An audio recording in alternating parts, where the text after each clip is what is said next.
Here with me now is House Democratic Leader Hakeem Jeffries. Thank you so much for being here this morning.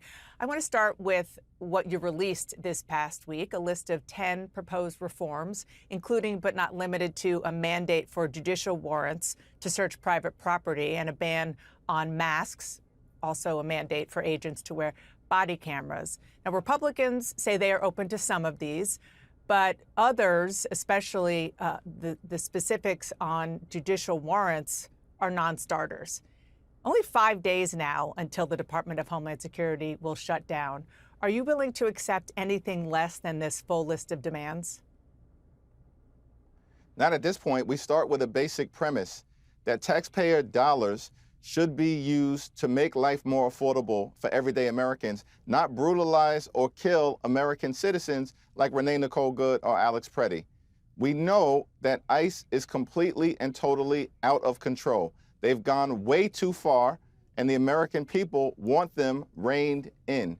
Because immigration enforcement should be fair, it should be just, and it should be humane. So dramatic changes are necessary to the manner in which the Department of Homeland Security officers are conducting themselves before any funding bill should move forward.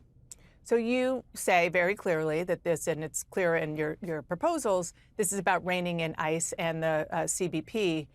But those agencies, as you well know, are very well funded already through the Big Beautiful Bill Act. That's what the president called it, and it passed last year. So what that means is that a shutdown would really only impact unrelated agencies, FEMA, TSA, FAA. So how does pushing for these changes and potentially not getting there help rein in an immigration crackdown?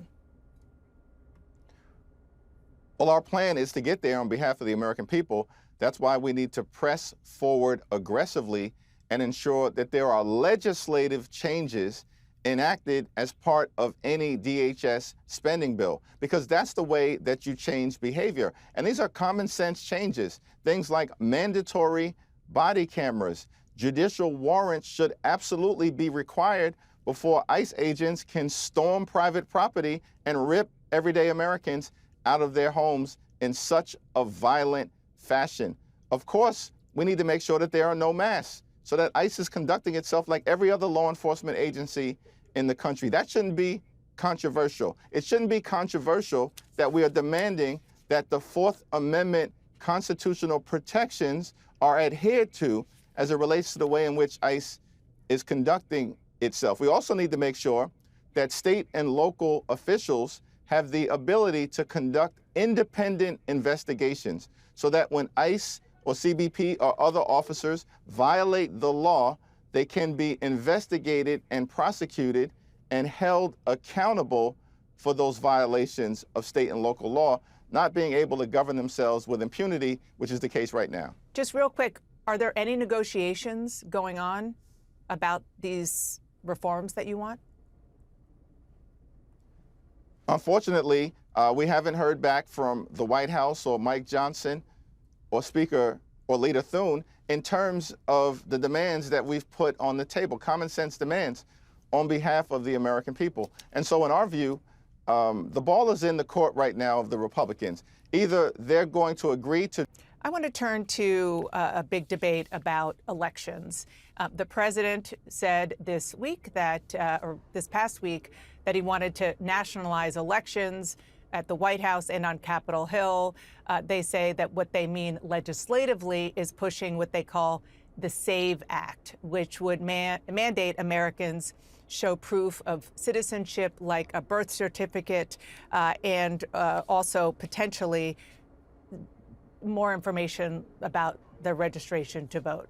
Now, I understand you don't support things like a passport, for example, but requiring basic ID in order to vote is really popular. A Pew poll from a few months ago showed 83% of Americans, including 71% of your fellow Democrats, support requiring an ID to vote. Why are they wrong?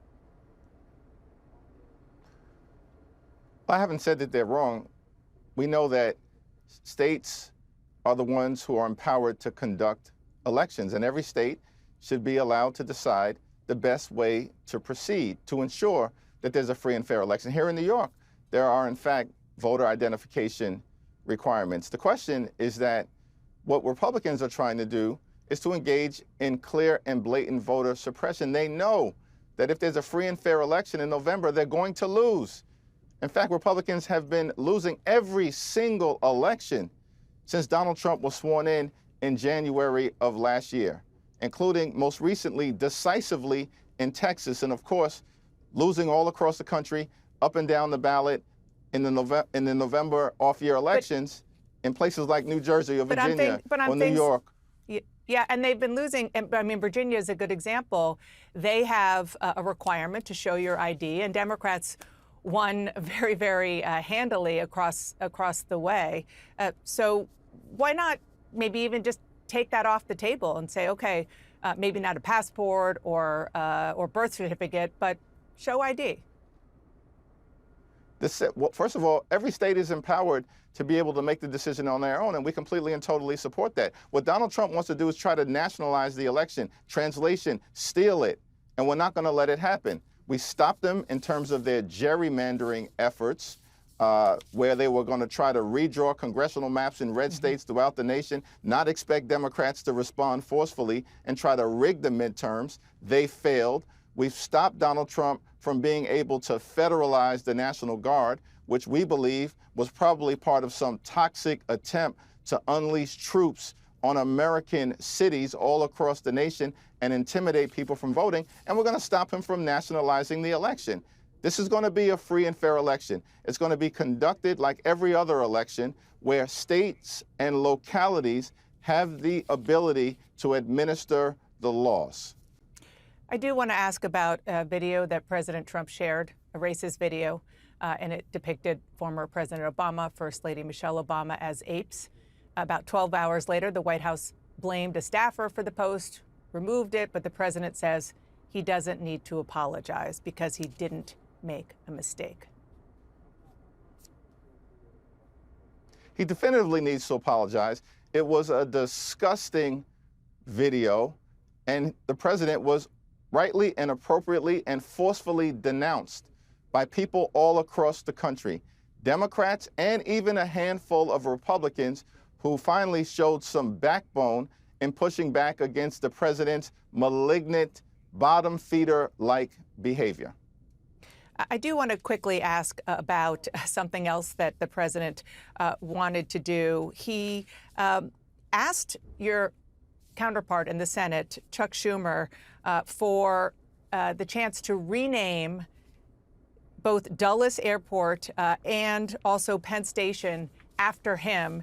And if Schumer agreed to that, then he would lift a freeze on $16 billion freeze for New York and New Jersey and the Gateway Tunnel there.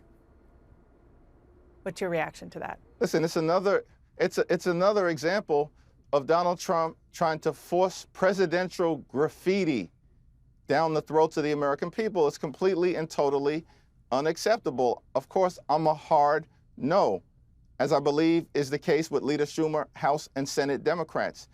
The president is unlawfully withholding funds for Gateway. This guy's priorities are completely and totally unhinged. But this is the Republican Party right now. These are people who engaged in the largest cut to Medicaid in American history as part of their one big ugly bill. They ripped food out of the mouths of hungry children, seniors, and veterans. They failed to do anything to make life more affordable for the American people. And in that same one big ugly bill, enacted massive tax breaks for their billionaire donors and gave ICE a $75 billion slush fund so they could kill and brutalize American citizens like Renee Nicole Good and Alex Preddy.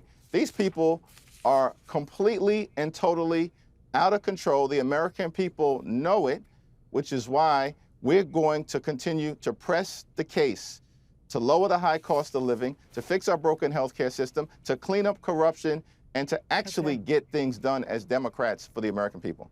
Okay, thank you so much for being here this morning, Hakeem Jeffries, Democratic leader in the House of Representatives. Thank you.